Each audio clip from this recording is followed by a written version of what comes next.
Hello Clash Nation, this is Angel Dominice from Subic, Zambales. I-share ko po sa inyo ang aking 6 facts. Number 1, kapag kumakanta ko sa live, people feel so healed and they also feel joy and also sinasabi rin nila na angelic voice daw ako.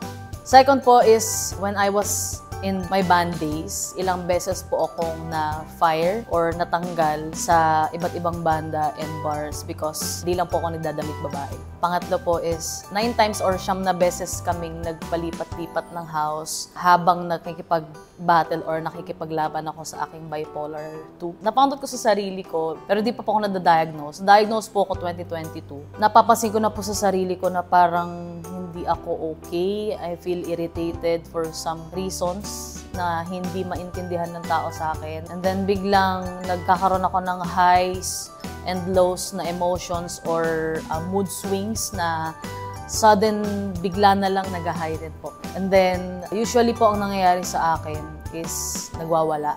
Nagwawala ako.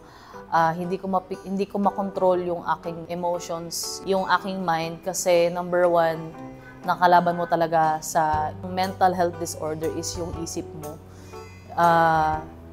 Sadly, nangyari yun sa akin because of some emotional traumas.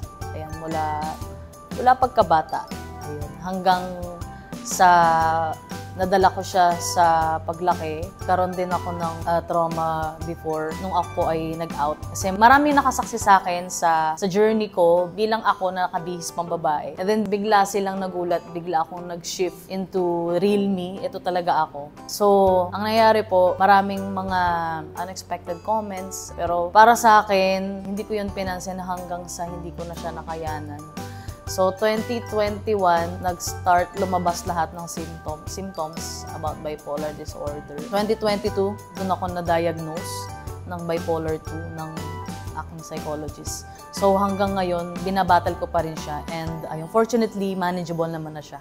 Pang-apat po is, itong pangarap ko na po ito, pinagpapatuloy ko po itong para sa mga parents ko, especially sa aking mom, na siyang ngayon nandyan para po sa akin. Pang-5 po, isa po akong advocate for welfare of ex-detainees and also family and also for the mental health. Dagdag ko na rin po LGBT community. And lastly, syempre, per parent po ako ng 4 na pinaka-cute, 2 Shih Tzu, and I have also 2 cats. Again, this is me, Angel Dominice, and sana nakilala niyo po ako sa mga facts na ikinuwento ko ngayon sa inyo.